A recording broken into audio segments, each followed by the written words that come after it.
Bismillahirrahmanirrahim. Assalamualaikum warahmatullahi wabarakatuh dan selamat sejahtera kepada para pelajar.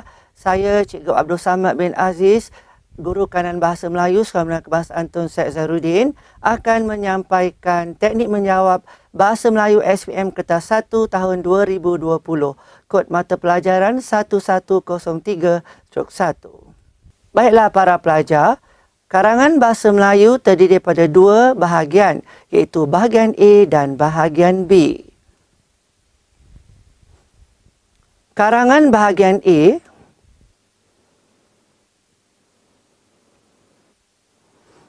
berpandukan bahan rangsangan.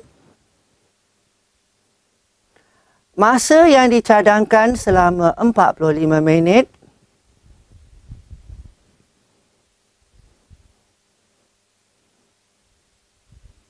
Panjang karangan antara 200 hingga 250 patah perkataan. Markah yang diperuntukkan sebanyak 30 markah. Ingat pelajar, 30 markah untuk karangan rangsangan bahagian A. Seterusnya bentuk soalan bahagian A terdiri pada gambar foto, ilustrasi kartun, gambar rajah, plan, petikan, iklan, catatan, dialog, jadual, graf, carta dan lain-lain. Pelajar perlu ingat bentuk soalan tersebut untuk SPM nanti. Contoh soalan para pelajar, lihat gambar di bawah dengan teliti. Huraikan pendapat anda sebab-sebab berlakunya pencemaran sungai dan langkah-langkah mengatasinya. Panjang huraian anda antara 200 hingga 250 patah perkataan. Ingat, pelajar-pelajar perlu menyatakan sebab-sebab berlakunya pencemaran sungai dan langkah-langkah. Pencemaran sungai yang diutarakan iaitu pembuangan sampah sarap, pembuangan sisa, kegiatan pembalakan. Dan para pelajar dinasihatkan supaya mengambil semua isi-isi yang telah diterakan. Satu lagi soalan, huraikan pendapat anda tentang isu yang dibincangkan dalam dialog di bawah. Panjang huraian anda antara 200 hingga 250 perkataan. Kita baca sama-sama dialog tersebut. Remaja hari ini kurang mempunyai semangat patriotik. Betul Encik Wong, saya fikir mereka perlu menyertai program latihan khidmat negara PLKN dan mengambil bahagian dalam aktiviti Bulan Kemerdekaan. Benar, saya amat setuju dengan pandangan Encik Samad. Mereka juga perlu mengenali dan menghargai tokoh-tokoh yang berjasa kepada negara kita. Karangan bahagian B pula para pelajar. Karangan umum, 5 soalan pilihan dan jawab 1 soalan saja. Para pelajar hanya jawab 1 soalan saja ya. Seterusnya, masa yang dicadangkan 90 minit ataupun 130 minit. Markah yang diperuntukkan 100 markah, manakala panjang karangan lebih daripada 350 patah perkataan. Dan para pelajar dinasihatkan supaya membuat karangan hingga 900 patah perkataan untuk mendapatkan markah yang lebih baik. Seterusnya, strategi menulis karangan. Baca dan pahami soalan yang diberi. Seterusnya, para pelajar pastikan sama ada soalan berformat atau tidak berformat. Seterusnya, fahami benar-benar kata kunci atau kehendak soalan. Pilih mana-mana kaedah yang mudah bagi anda mencari isi para pelajar. Dan para pelajar juga senaraikan semua isi penting secara ringkas. Susun isi mengikut urutan kepentingannya dan masukkan huraian serta contoh yang sesuai bagi setiap isi yang sesuai. Asas-asas mengarang para pelajar perlu ingat ya. Yang pertama, para pelajar harus menganalisis soalan. Yang kedua, pilih tajuk yang benar-benar anda kuasai dan fahami. Baca dan fahamkan setiap perkataan yang terdapat dalam soalan yang dipilih. Dan gariskan kata kunci utama dalam soalan. Ingat ya, para pelajar, cikgu ulang, gariskan kata kunci utama dalam soalan. Seterusnya, yang keempat, pastikan anda mengetahui jumlah elemen yang terkandung dalam soalan. Contoh soalan 1. Remaja hari ini dilihat sering terbabit dengan pelbagai gejala negatif yang menjejaskan peranan mereka sebagai pemimpin negara pada masa hadapan. Huraikan peranan pelbagai pihak untuk menangani tingkah laku negatif dalam kalangan remaja. Gariskan kata kunci iaitu peranan dan menangani tingkah laku negatif dalam kalangan remaja.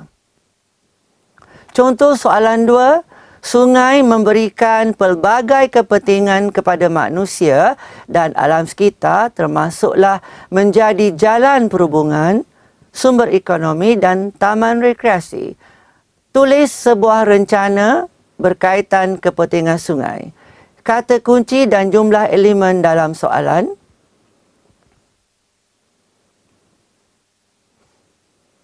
Kaedah mencari isi ya para pelajar. Kaedah pertanyaan. Iaitu kaedah bagaimana, how, siapa, who, apa, what, bila, when, mengapa, why, di mana, where. Dikemasin iaitu di mengenai diri, apa diri kata pada soalan, ke keluarga, masyarakat atau media massa, sekolah and negara. Maksudnya di sini para pelajar akan menggunakan teknik ini, 5 teknik ini untuk menjawab soalan yang diberikan. Siapa? Ini teknik ketiga iaitu siapa menggunakan SIAPE. S tu bagi spiritual. Kedua, I intellectual. Ketiga, A aspirasi atau kemahuan. Keempat, P power atau kuasa. Dan kelima, E emosi ataupun perasaan. Teknik menulis karangan, contoh soalan. Buli seringkali dikaitkan dengan pelajar sekolah dan memberikan kesan negatif kepada pelajar. Berikan pendapat anda tentang punca berlakunya gejala buli. Ciri-ciri pendahuluan yang baik tepat dengan kehendak soalan. Para pelajar kena ingat bahawa mesti tepat dengan kehendak soalan, jelas dan sesuai dengan kehendak soalan. Menggunakan bahasa yang tepat dan jelas, ada berkaitan dengan isu yang dibincangkan dalam isi karangan, ditulis dalam satu perenggan. Ingat pelajar, cikgu ingatkan bahawa pendahuluan hanya dalam satu perenggan dan tidak memasukkan isi karangan dalam pendahuluan. Maksudnya, dalam pendahuluan tidak ada isi karangan. Isi karangan hanya ada pada perenggan kedua dan seterusnya. Teknik menulis pendahuluan, kaitkan dengan masa, tema, sasaran, prioriti atau keutamaan, lokasi, persoalan dan kesimpulan kecil. Pendahuluan, kaitkan sejak akhir-akhir ini dengan masa, pada masa ini, belakangan ini. Tema dan sasaran, isu, gejala, masalah. Nyatakan tema ataupun soalan yang diberikan dalam kalangan pelajar sasarannya, dalam kalangan remaja atau dalam kalangan masyarakat. Keutamaan atau prioriti, sering mendapat liputan yang meluas dalam media massa ataupun alat sebaran am, sering diuar-uarkan dalam media cetak dan media elektronik, saban hari menjadi topik perbincangan hangat, menjadi polemik yang hangat diperdebatkan. Polemik maksudnya ialah perkara yang diperdebatkan selalu. Contohnya macam sekarang COVID-19 ya pelajar. Lokasi sama ada di Malaysia, di negara kita, seluruh dunia ataupun di seantero je. Persoalannya, apakah punca masalah ini berlaku? Apakah faedah yang dapat diperoleh? Apakah cara mengatasi atau langkah penyelesaian isu yang diberikan tadi? Apakah punca berlakunya masalah ini dan langkah mengatasinya? Dan bagaimana how kita hendak mengatasinya? Apakah kesan yang berlaku jika tidak ditangani dan adakah perkara ini mendatang kesan kepada kita? Kesimpulan kecil pelajar, menyedari hakikat ini, semua pihak perlulah menyokong usaha yang dilakukan secara berterusan agar menjadi satu kenyataan membanggakan. Bak kata pepatah, bersatu kita teguh, bercerai kita roboh. Isu dan soalan positif. Berhubung dengan itu, semua pihak hendaklah bekerjasama bagi menangani permasalahan yang wujud secara bersama-sama agar tidak mencatatkan gemilangan negara, bak kata pepatah, sebelum nasi menjadi bubur. Merupakan isu atau soalan negatif. Perenggan pendahuluan yang lengkap. Sejak akhir-akhir ini, isu buli dalam kalangan pelajar sering diwar-warkan dalam media cetak dan media elektronik di negara kita. Apakah langkah mengatasinya? Sehubungan dengan itu, semua pihak hendaklah bekerjasama bagi menangani permasalahan yang wujud ini secara bersama-sama agar tidak mencacatkan kegemilangan negara, bak kata pepatah, sebelum nasi menjadi bubur. Nampak pelajar? 52 patah perkataan. Jadi para pelajar perlu ikut contoh yang baik yang telah cikgu berikan itu. Teknik penulisan perenggan isi. Pada perenggan isi, para pelajar perlu ada AT. AT itu maksudnya ayat topik. Merujuk kepada isi utama, sesuatu yang boleh dikaitkan kebenarannya. Ayat huraian merujuk kepada binaan ayat yang wujud, pendekatan SWIHIJ 1 iaitu berdasarkan soalan apa, siapa, bila, di mana, mengapa, SW bagaimana, huraian dan sekiranya. Ayat huraian boleh lebih daripada satu ayat. Ayat contoh atau bukti yang berkaitan dengan perenggan.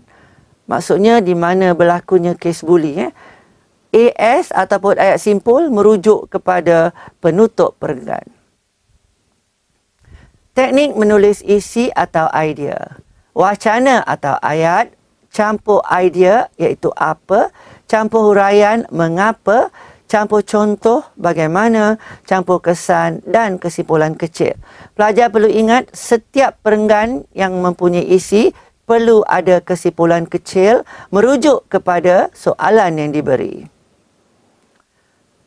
Antara punca menyebabkan berlakunya itu isu adalah wacana kerana apa, isu negatif, ayat, antara langkah meningkatkan atau menangani atau mengatasi isu iaitu soalan daripada terus berleluasa adalah dengan menggunakan isu positif iaitu gejala buli daripada terus berleluasa adalah dengan apa langkah yang kita jalankan untuk menangani isu tersebut. Idea pula daripada siapa berlakunya iaitu pengaruh rakan, masalah keluarga, jati diri lemah, pengaruh media massa. Dan apa isu negatif, pengaruh rakan, peranan ahli keluarga, jati diri, media massa dan sekolah. Itu merupakan isu positif. Huraian kepada soalan iaitu mengapa. Hal ini kerana, kena ingat hal ini kerana rakan merupakan individu yang sering berada di sisi kita pada setiap masa. Ataupun hal ini kerana melalui pemantapan jati diri, kita mampu menolak pengaruh luar terhadap diri kita. Sebagai contoh, apabila rakan mengajak kita kita boleh kepada soalan melakukan case bully. Secara tidak langsung kita akan mudah terpengaruh dengan ajakan mereka. Maksudnya mengajak melakukan case bully kepada pelajar-pelajar lain. Sebagai contoh, dengan pemantapan jati diri, kita mudah menolak pengaruh rakan yang mengajak kita melakukan isu iaitu gejala buli yang boleh memusnahkan diri.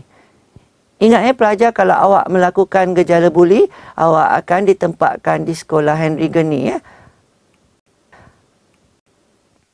Seterusnya, kesan ataupun huraian kecil.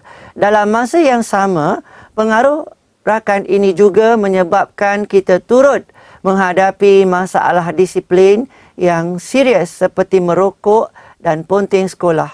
Itu merupakan isu negatif ya. Dalam masa yang sama, jika kita mampu memantapkan jati diri dengan menyertai aktiviti kemasyarakatan, maka perkara yang negatif dapat dielakkan. Merupakan isu positif. Dan kesimpulan kecil, tegasnya, pengaruh rakan merupakan perkara yang menjadi punca dalam meningkatkan isu gejala atau masalah iaitu gejala buli di sekolah, negara, dalam kalangan masyarakat dan remaja. Oleh yang demikian, pengaruh atau peranan dalam membendung, mengatasi dan meningkatkan isu atau soalan amatlah penting untuk memastikan perkara ini tidak berulang atau berluasa yang menjadi satu amalan mulia. Barengan isi penuh. Ini dia jawapan sebenarnya pelajar. Antara punca yang menyebabkan gejala buli berlaku kerana pengaruh rakan. Hal ini kerana rakan merupakan individu yang sering berada di sisi kita pada setiap masa, terutamanya di sekolah. Sebagai contoh, apabila rakan mengajak kita melakukan perbuatan buli, secara tidak langsung, kita akan mudah terpengaruh dengan ajakan mereka. Dalam masa yang sama, pengaruh rakan ini juga menyebabkan kita turut menghadapi masalah disiplin yang serius seperti merokok dan ponting sekolah. Tegasnya, pengaruh rakan merupakan perkara yang menjadi punca utama dalam meningkatnya masalah buli dalam kalangan remaja. Nampak pelajar? Itulah dia 77 patah perkataan. Isi pertama untuk soalan tersebut. Menulis kesimpulan, cikgu beri satu isi saja. Kita tulis kesimpulan karangan. Keseluruhan bahagian kesimpulan dapat ditulis dengan menggunakan 4 ayat seperti berikut. Ayat 1, rumusan atau kesimpulan. Ayat 2, cadangan. Ayat 3, seruan atau harapan. Ayat 4, pendirian penulis. Jadi para pelajar perlu ingat, apabila ingin membuat kesimpulan atau konklusi, para pelajar boleh menggunakan cara yang cikgu berikan ini, iaitu ayat 1, rumusan ataupun kesimpulan, cikgu ulang. Ayat 2, cadangan. Ayat 3, seruan dan harapan. Ayat 4, pendirian penulis. Teknik menulis penutup. Penutup para pelajar mesti ada saranan, ada kata hubung, ada harapan positif dan juga ada seru. Ini dia saranan. Kesimpulannya, semua pihak mestilah bekerjasama meningkatkan atau menangani isu atau soalan. Kata hubung dan kata harapan positif. Kenapa? Supaya masalah ini tidak menjadi masalah yang membantutkan kecemerlangan institusi pendidikan negara. Kata seru pula, usaha yang dilakukan secara bersama-sama ini dan berterusan akan dapat melahirkan modal insan yang cemerlang, gemilang dan terbilang selaras dengan konsep satu Malaysia. Modal insan ni pelajar maksudnya ialah sumber manusia. Perenggan penutup yang lengkap. Ini dia. Kesimpulannya, semua pihak mestilah bekerjasama menangani gejala buli dalam kalangan pelajar sekolah supaya masalah ini tidak menjadi masalah yang membantutkan kecemerlangan institusi pendidikan negara. Usaha yang dilakukan secara bersama-sama dan berterusan akan dapat melahirkan modal insan yang cemerlang, gemilang dan terbilang selaras dengan konsep Satu Malaysia. Nampak pelajar? Sangat baik kesimpulan ini yang cikgu berikan contoh ini. Kerjasama ibu bapa, komuniti dan pihak sekolah dapat mengurangkan kes buli yang berlaku di sekolah. Ulaskan pernyataan di atas. Ini adalah antara contoh-contoh soalan dalam bahagian B, kertas 1. Lagi, golongan remaja amat wajar memberikan sumbangan dalam usaha untuk mengisi kemerdekaan negara yang telah diperjuangkan oleh generasi terdahulu. Bincangkan sumbangan yang dapat anda berikan demi keamanan dan kemajuan negara. Sebelum berakhir renung dan pahamilah kata-kata berikut. Sekian, terima kasih.